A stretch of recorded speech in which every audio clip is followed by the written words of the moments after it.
As we find ourselves confronted by the constitutional challenges unfolding before our very eyes, is this counter revolution in the United States? Is this a counter revolution in the United States?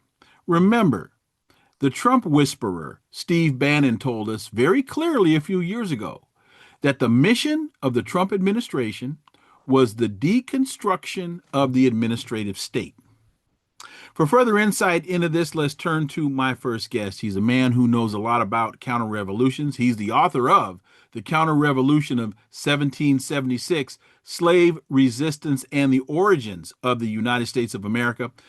He is the preeminent American historian who holds the John J. and Rebecca Moore's Chair of History and African American Studies at the University of Houston. He is Dr. Gerald Horne. As always, welcome back. Thank you for inviting me. Thank you for joining me. So, in terms of the concept of a counter revolution, did Bannon's statement about the deconstruction of the administrative state go by or over the heads of a lot of Americans? Or do you even see that pronouncement as being relevant to where we are right now? I think it's highly relevant. As the book you cited in your introduction tends to suggest, the motive force for the forming of the United States of America was precisely counter-revolution. That is to say, a counter-revolution against London, which was moving to limit the ability of the settlers led by the real estate speculator George Washington to continue waging war against the indigenous as they moved west from the original 13 colonies. And then, of course, there was the labor question. London was creeping towards abolitionism, which would have jeopardized fortunes in North America. And therefore, these settlers launched a revolt against British rule. Many in your audience are probably familiar with the counter-revolution that overthrew Reconstruction, the post-Civil War era, 1865 to 1876, where you had a kind of democratic promise with Black elected officials that was drowned in blood. Less familiarity, perhaps, with the counter-revolution of 1893, the overthrow of the Hawaiian monarchy and the installation of white supremacy, which is then followed, like night follows day, with the incorporation in 1959 of Hawaii as the 50th and presumably the final state. But I think what we're experiencing today has other resonances with regard to the past. I am troubled, like many, with the dispatching of Marines to Los Angeles and presumably slated to go to other cities as well, since they are not necessarily masters of crowd control, they are masters of lethality, as Pentagon Chief Pete Hegseth might put it. But if you look at the history of settler colonialism, this system in which we're now suffering, you can easily recount episodes when the indigenous population was massacred by U.S. military men. That is to say, they were killed in Sand Creek, Colorado in 1860s and Wounded Knee, South Dakota in 1890.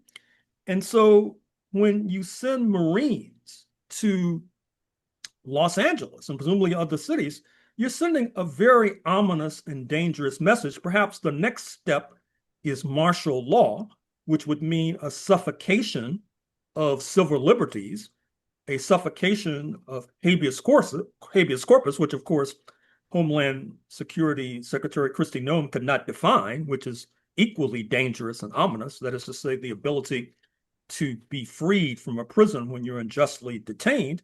So we're entering very troubling waters, but they're not necessarily uncharted waters. We've been here before. I have been saying for a while that we're getting distracted. For example, when we looked at the the Kilmar Abrigo Garcia case, the legal Maryland resident who was sent back to El Salvador. A lot of folks got, caught up in the discussion about Kilmar Abrigo Garcia. And I was saying then, for as much as this is an issue of immigration or quote unquote illegal immigrants, the real the real issue here uh, is due process. That this was a trial balloon that Donald Trump was testing what the courts would do as it relates to due process. And if he could deport Kilmar Abrigo Garcia without pushback from the court, then African Americans and other people of color would be next. And so, as I look at what's transpiring right now in Los Angeles, and folks are focusing on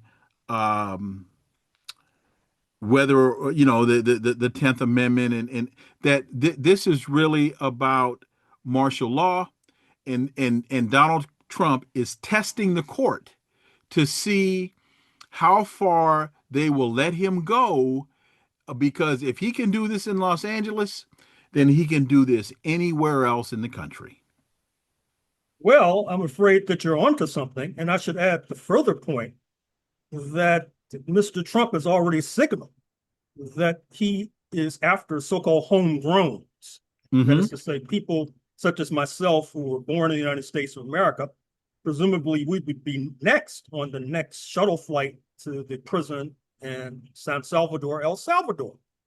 But it's also troubling as well that when he installed his latest travel ban, that disproportionately impacted have been African nations, particularly nations like the Republic of the Congo, not to be confused with the Democratic Republic of the Congo, speaking of Congo Brazzaville. Mm-hmm. Interestingly enough, many in the Black American community have roots precisely in the Congo. He also issued a travel ban with regard to Chad, Eritrea, Equatorial Guinea. Many of our community have roots in Equatorial Guinea, for Mm-hmm. example, Somalia, Sudan, and of course, Haiti. And so this is part of his other track, which is to punish and pulverize and penalize the so-called S-hole nations, while paying short shrift to the point that many U.S. nationals actually have roots in these S-hole nations, so-called, which suggests that we too are next up to be punished, pulverized, and penalized if we're not careful. A lot of folks like to portray Donald Trump as stupid. A lot of folks like to portray Donald Trump as a buffoon or a clown, all of which, in many regards, is true. But one of the things that I've always said about him is he's a master of marketing. He understands the pulse of the country, and he understands how to message. And that I think a lot of people play him cheap in that regard. He's an ignorant man. There's no question about that. Um, in fact, I want to. It reminds me of Hugo Chavez saying once about, I think, George W. Bush. He's as dangerous as a monkey with a razor blade. Um, but play this dude cheap, and I say to the Democrats, he kicked your behind twice. Um, can't play him cheap. Well, indeed. And if you look at another leading news story of recent days, speaking of the King Kong versus Godzilla battle with Mr. Elon Musk, I'm afraid to say that many in the pundit class miss the underlying question, which is ominous and dangerous, particularly for our community. That is to say, Hold that point. Let's take that. I know we're going to break right here just a little bit early, but let's take that Let's take that on the other side. Ladies and gentlemen, Dr. Wilmer Leon here. Inside the Issues is where you are, Sirius XM 126 Urban View. Dr. Gerald Horne is my guest, and Inside the Issues is where you are. We lost Sly Stone, the founder of Sly and the Family Stone. He passed. He passed on Monday. He was 82 years old, and this is a cut from the album Fresh. It's In Time, Sly and the Family Stone epic release. This album was ranked number 186 on Rolling Stone magazine's list of the 500 greatest albums of all time. And I know you've been hearing, Dance to the Music and Everyday People, but I'm gonna tell you what, you drop Fresh on the turntable. Show you how old I am. You drop Fresh on the turntable, and In Time. And by the way, folks, this is not Larry Graham on bass. This is Rusty Allen on bass from Sabrani Park in Oakland. Do yourselves a favor. Keep it locked right here. Sirius XM 126 Urban View. Okay. That's minus 1308. And that is 50, 10 minus 13. Okay, 37, 2. 37, 2. All right, coming back to you in 3, 2, 1. We are back. We are back. Dr. Wilmer Leon here, and my dog barking in the background. We are here. Sirius XM 126 Urban View. That's In Time. Sly and the Family Stone, epic 1973 release. The album was ranked number 186 on Rolling Stone magazine's list of the 500 greatest albums of all time. A lot of folks aren't hip to this album. And of course, me being who I am, I was always been hip to it. I was listening to this as a freshman in high school. And again, that's Rusty Allen on bass, not Larry Graham. My guest is none other than Dr. Gerald Horne. And Dr. Horne, thank you so much for staying with me. You were about to make a point. I had made the point going into the break about people playing Donald Trump cheap. And for as insane as this man is, and for as silly as this man can be, folks have a tendency to play him cheap.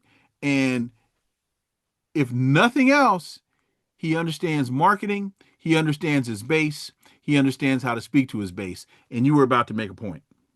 Well, yes, as I was saying about King Kong versus Godzilla, a major issue has been missed, I'm afraid to say, by all too many. That is to say, recall that the trigger for this breakup was Mr. Musk's rather negative comments about the big, beautiful bill. This attempt by Trump and the GOP and Congress to engage in a massive redistribution of wealth from bottom to top. However, Mr. Trump is upset with Mr. Musk, and Mr. Musk, of course, is not upset with the redistribution of wealth. He's upset with this, and pay careful and close attention. Government expenditure today disproportionately goes in 3 different directions. $1 trillion to the Pentagon, a larger amount in interest payments to those who lent the United States money through the device of treasury bills, which keeps the government running, everything from the post office to the Pentagon.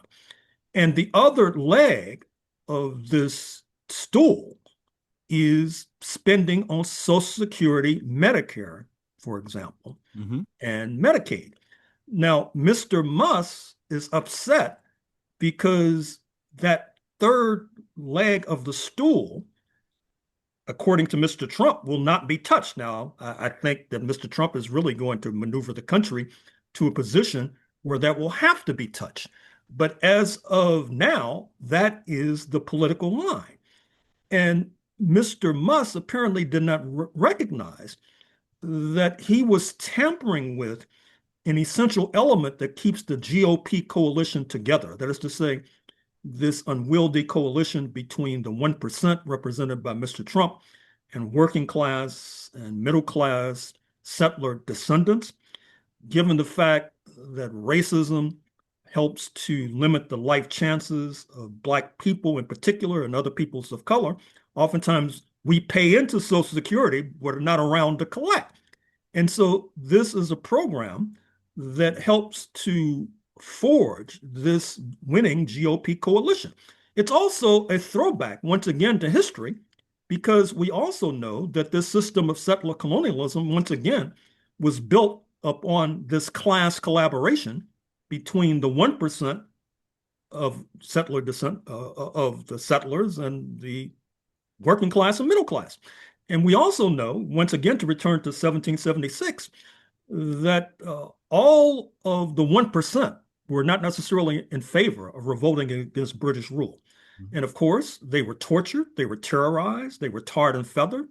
Many were chased into Canada, chased back to London, chased into the Bahamas.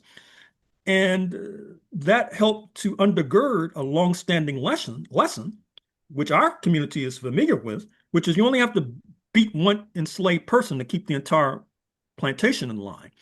And Mr. Musk is about possibly to discover that he may be a demonstration project, that he may be given a severe beatdown so that there will be less dissent coming from the 1%. Because we also know that if you look at the financial titans, be they Ray Dalio or Jamie Dimon or Larry Fink, for example, to mention three at the top of the pyramid, they're also very concerned about this $36 trillion in debt, which Mr. Musk is concerned with.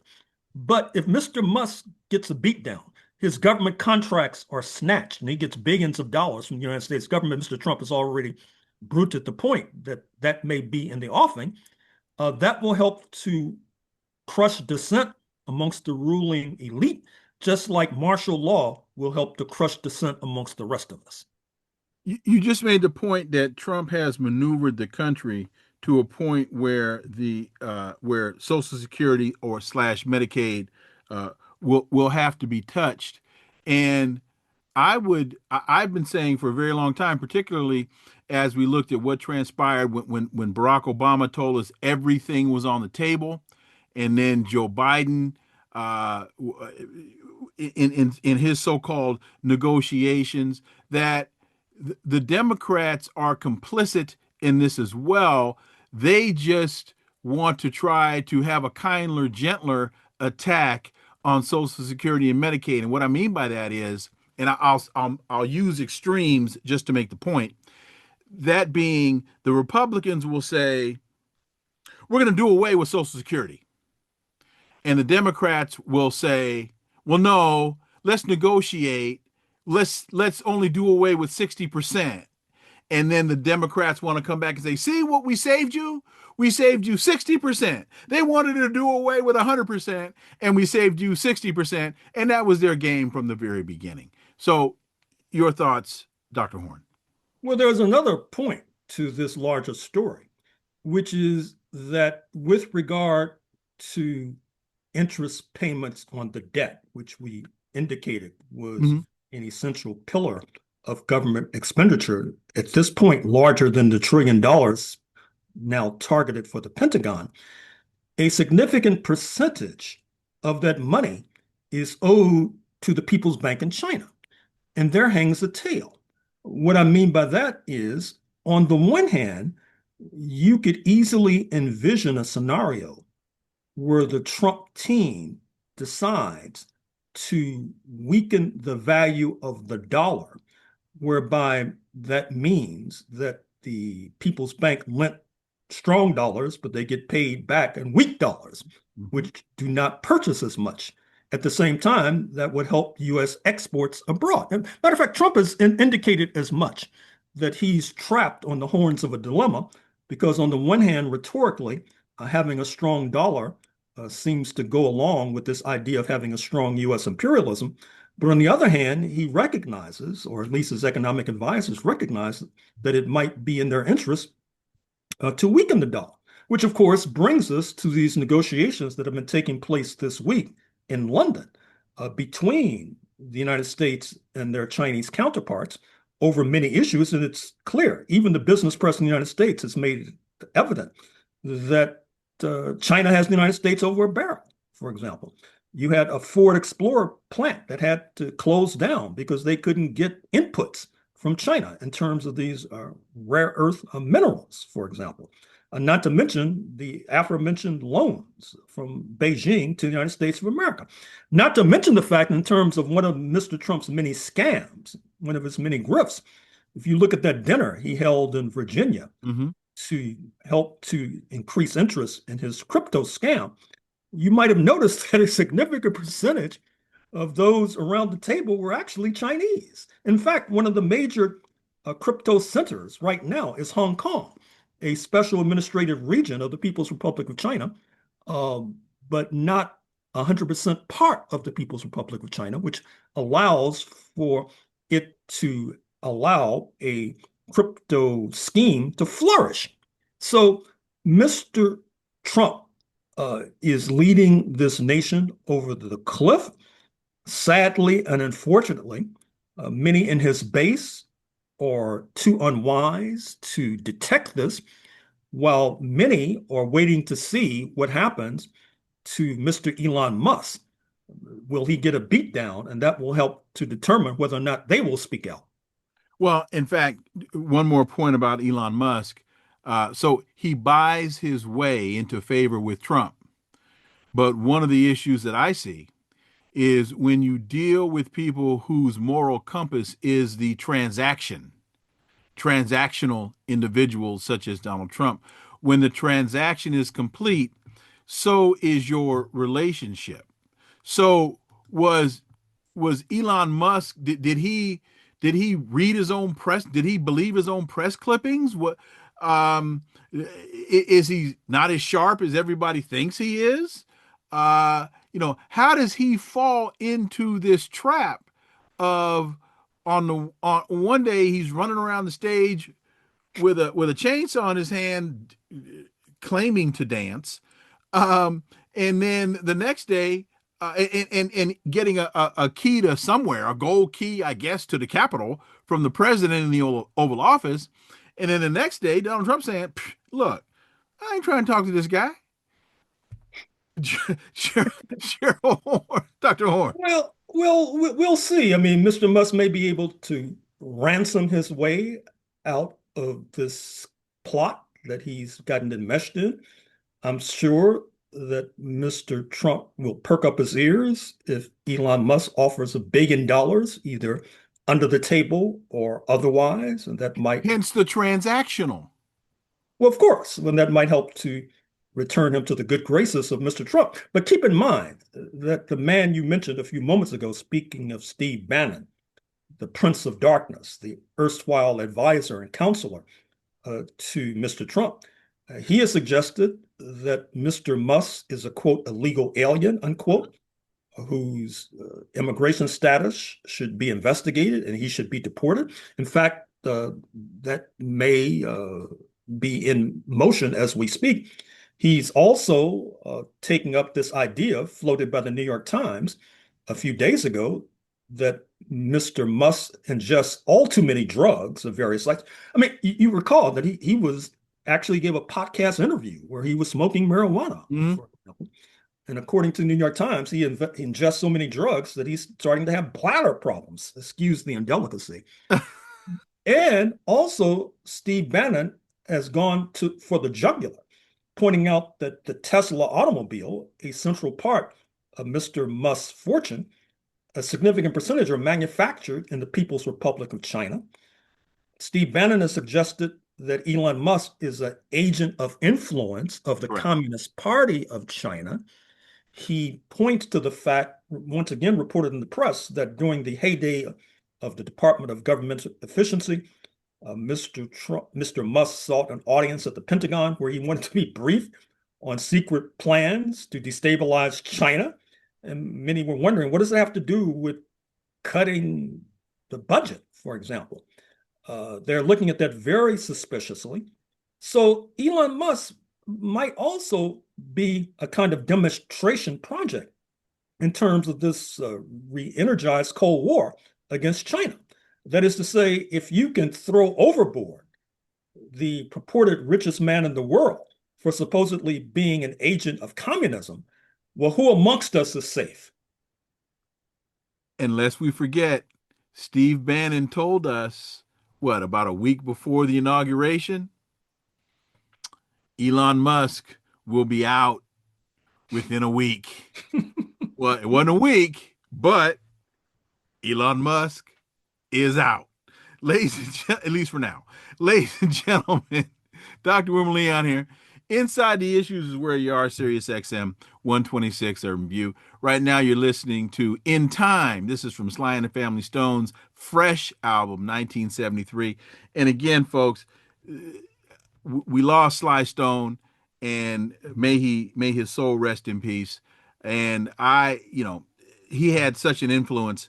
His music had such an influence on me growing up. And I could have played Everyday People, could have played Hot Fun in the Summertime, could have played a whole lot of stuff. But this fresh album, 1973 epic release, for me, first of all, phenomenal recording. And oh, there's the depth of soul that you hear. And I don't mean soul music, I mean soul from Sly Stone. When you listen to this album, it is just phenomenal. And again, on this cut, In Time, it's Rusty Allen on bass, from Serenity Park in Oakland, California, not Larry Graham. Do yourselves a favor. No disrespect to Larry, but just want to be clear. Rusty Allen's on bass here. Do yourselves a favor. Keep it locked right here. Sirius XM 126 Urban View. Okay.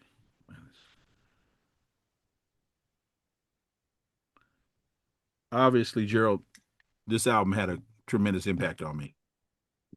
Oh, yeah. Yeah, it's a significant loss.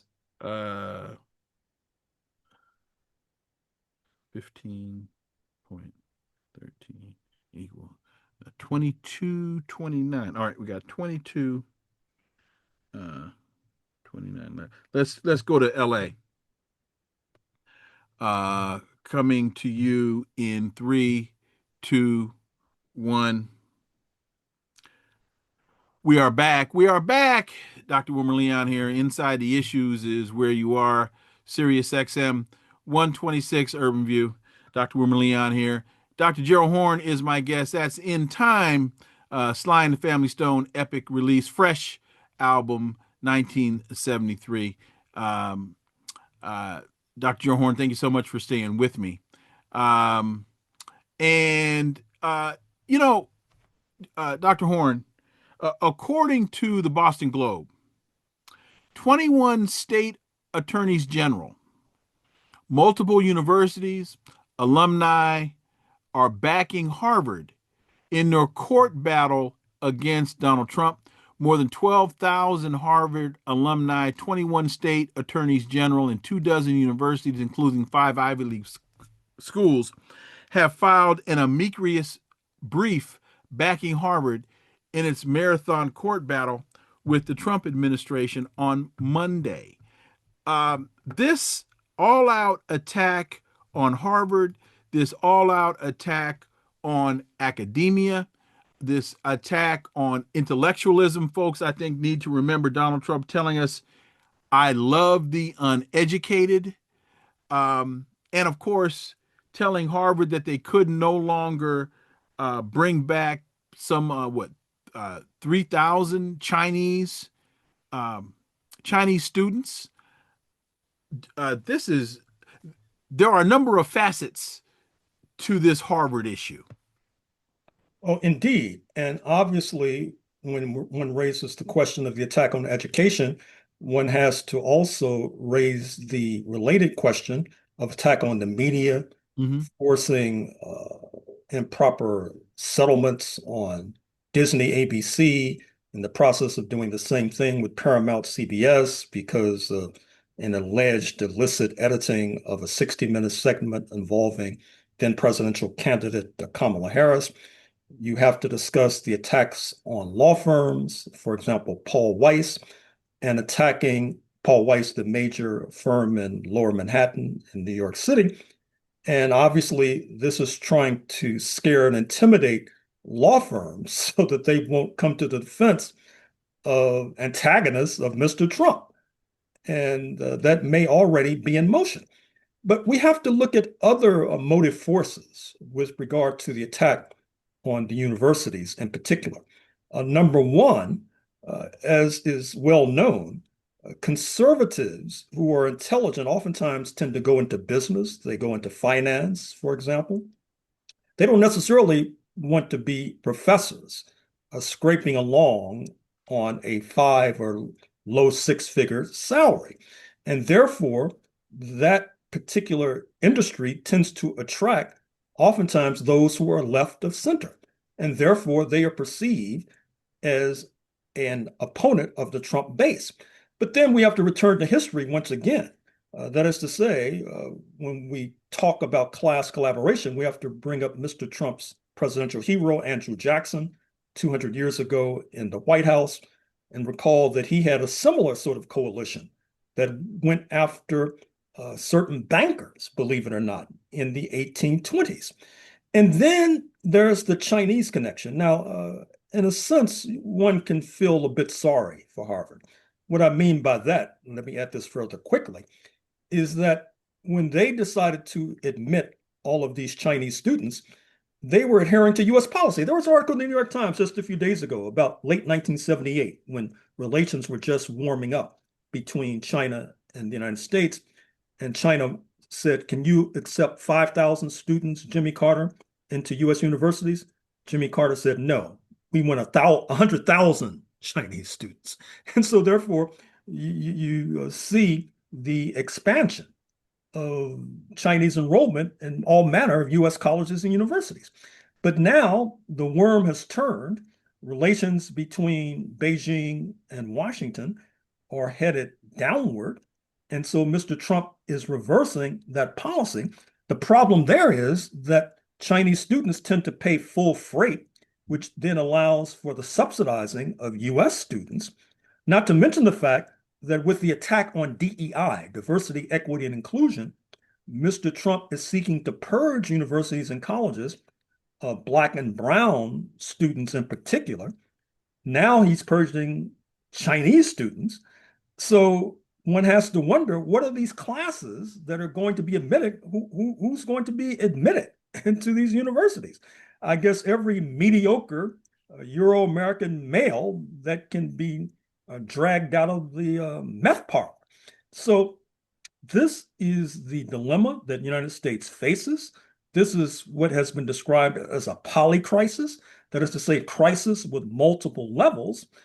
And I'm afraid to say that we, sadly enough, are on this ship of fools, or perhaps this ship with fools at the steering wheel. And therefore, if we're not careful, we're going to be going down with this vessel as it crashes into an iceberg. As I look at how this is playing itself out, and this may be me being romantic, this may be my optimism. I keep waiting for the Democrats as a party, not as individuals speaking at a microphone hither and yon, but as a party to stand before the American people and say, look, here's where you're headed. And we see the internal strife that's going on within the party, Democratic Party. I believe because they're infighting, they've lost focus on the real issue. Is this my romanticism taking control of my better judgment? Where in the hell's the opposition? Well, as you've already suggested, there is a battle royal taking place within the Democratic Party. You see this being played out with regard to the mayor's race in New York City. Hmm. For former Mayor Michael Bloomberg, the billionaire, who has been a Republican, but then defected from the party, and actually, you may recall, tried to get the Democratic nomination for presidency before he was chased out of the race. He's endorsed Andrew Cuomo, the disgraced former governor who had to resign a few years ago because of credible charges of sexual harassment. And if you look at the latest polls in New York City, Andrew Cuomo is ahead. For example, he's ahead of the man that is thought to be the number 2 candidate, Assemblyman Mamdani, who, by the way, was born in Uganda of South Asian ancestry. His father is a leading scholar of Africa, an erstwhile professor at Columbia University. Mr. Mamdani has attracted the ire of the Zionist lobby because of his opposition to genocide, for example, Hmm. in historic Palestine. And when I've raised the point, which happens to be accurate, that if you look at the conservative forces in Gotham, they are centered in 2 geographic sites. Staten Island, which is the home of the Euro-American working class and middle class, particularly police officers and sanitation workers, etc., and the Upper And don't East forget the Side of mob. Manhattan, which is the home of the 1%. Don't forget the mob in Staten Island now. Say that again? I said, don't forget the mob in Staten Island. Oh, yes. Well, of They live course. there too. Absolutely, they do. And so, uh, as the saying goes in the North Atlantic community, it's hard to make silk out of a sow's ear. Hmm. And so, uh, we'll get a foretaste of what's in store for the Democratic Party when this New York City primary, Democratic primary, is sorted out.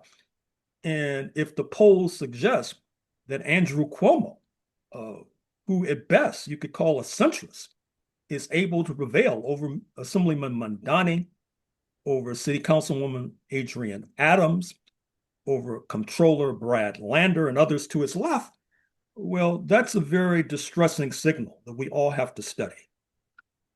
Sticking with this, I want to broaden it a bit. I don't know if you're seeing this on the West Coast, but here on the East Coast, Mondani, when asked why should people pay attention to you, his answer is because I'm going to stand up to Donald Trump. When you look at some of the midterm races that are taking place in Virginia, taking place in Maryland, the Democrats, whether they're in Maryland or whether they're in Virginia, are Donald Trump. These are state races, Mhm. attorney general and lieutenant governor. They're saying, I'm standing up to Donald Trump. Well, last I checked, as state elected officials, Donald Trump is the president of the United States. They have congressmen and senators whose job it is to stand up to Donald Trump, not them as the lieutenant governor of Maryland or the lieutenant governor of Virginia or the secretary, the attorney general, so and so. So, are the Democrats missing a point? Because when I listen to these Democrats running, they don't tell me who their Republican opposition is. And they don't tie that Republican opponent to Donald Trump. They tell me they're going to stand up to Donald Trump. Well, who in the hell are you running against? So, am I making more? Am I missing something here, or are the Democrats missing a critical point of connection that they need to make to the electorate? Hopefully, that Well, question makes sense. well, sure, the point is well taken, and I have to bifurcate the question. On the one hand, a man that you are no doubt familiar with, Governor Wes Moore of Yes, Maryland, I know him well. when the Love it. Legislative Black Caucus pushed for a study of the question of reparations Yes. for the descendants of enslaved Africans. He expressed opposition while at the same time denying that he has presidential aspirations, although he's been a frequent visitor to South Carolina, which is not that close to Maryland geographically, but is an important state with regard to Democratic Party primaries, as one Joseph R. Biden could tell you, given the heavy concentration of Black voters in the Democratic primary. On the other hand, you have Governor Newsom, or Newscum, as Mr. Trump calls him, who has reason, as we have just suggested, to stand tall against Mr. Trump, since Mr. Trump federalized the National Guard, Mm-hmm. that is to say, took the power of deploying and dispatching the National Guard out of the hands of Sacramento, out of the hands of the governor, and for a party, the GOP, that supposedly is quite taken with the concept of states' rights, this was seen as quite extraordinary. So obviously, Governor Newsom has good reason Yes. to confront Mr. Trump, particularly since They the talk about latest. arresting him. Exactly. I mean, Mr. Newsom, he went into his street bag and told Tom Homan, the border czar, "Come get me, tough guy." So, so, so as I said, I have to bifurcate the question with Yes. regard So to. that's a great point, because to your point, Gavin Newsom has a very good reason to target Donald Trump, because Donald Trump is illegally, unconstitutionally targeting California. Absolutely right. But so with that point, continue, sir.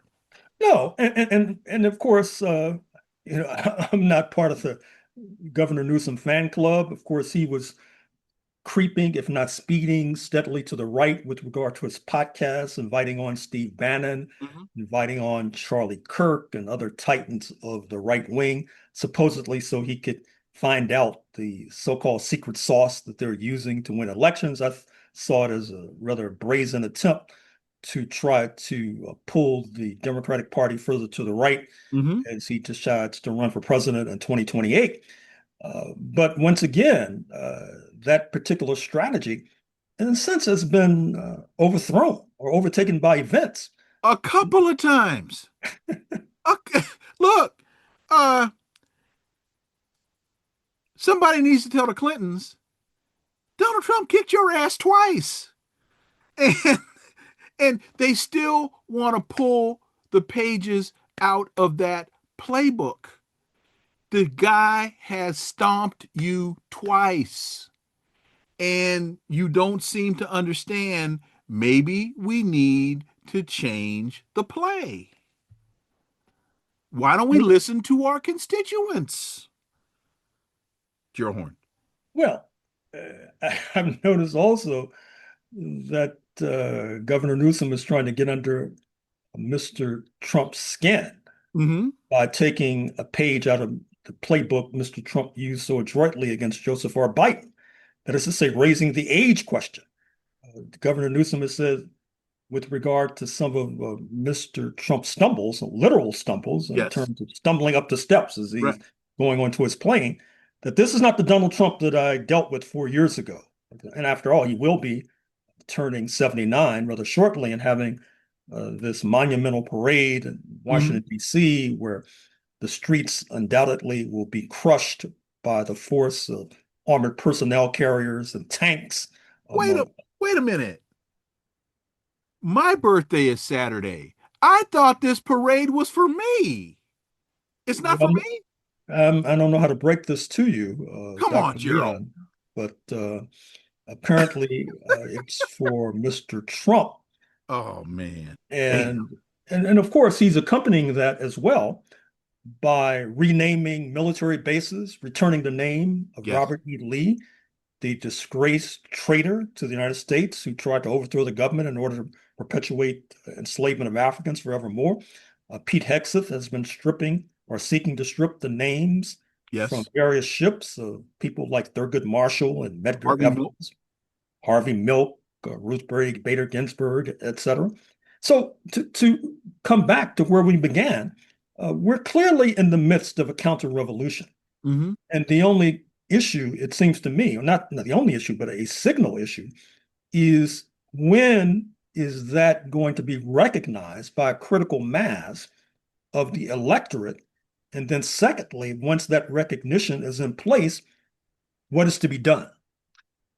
So when you look at the Chuck Grassley town hall meeting in Iowa, and you've got MAGA, well, you assume, let's just say Republicans at the town hall meeting castigating um, Chuck Grassley, and you have these other Republican members of Congress that are going to their town halls and they're being berated by their constituents, so much so that Mike Johnson tells them, y'all need to stop having these meetings because the optics are not pretty.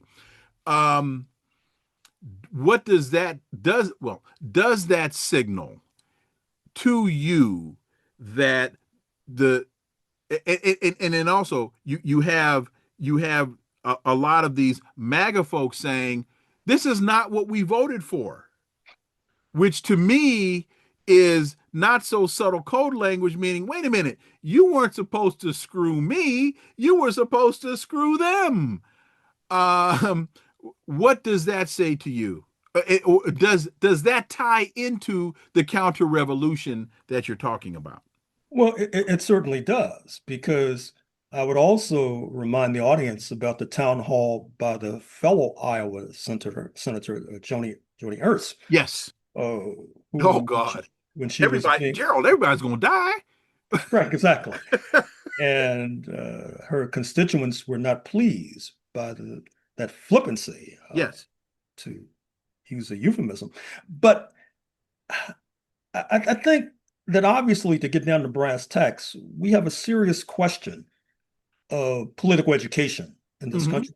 And Mm-hmm. once again, as a historian, I have to return to what happened some decades ago when, with the assistance of liberals in the NAACP and liberals in the American Civil Liberties Union and liberals in the AFL-CIO, you had those to the left of liberal were systematically purged. And I think in particular of Harry Bridges, Australian-born leader of West Coast Longshore, Mm-hmm. one of the most significant labor leaders this country has produced, led the San Francisco General Strike of 1934. The United States tried to deport him repeatedly, oftentimes with the assistance of others in the labor movement, because of alleged communist ties. But Harry Bridges was not alone. There was a systematic purge of the left, leaving those who might have been inclined to lean leftward. So that is to say, in the working class and middle class, they were hung out to dry. They were left bereft. And so we should not be surprised when you come up quite cogently with this idea that many in the Trump base, they thought that Mr. Trump was going to screw them, not, quote, us, unquote. Mm-hmm. Mm-hmm. So, final question, because I'm believing that the Democrats are missing an incredible opportunity, but I don't know that the elite in the party are in a position, A, to care about it, let alone realize it, let alone act on it.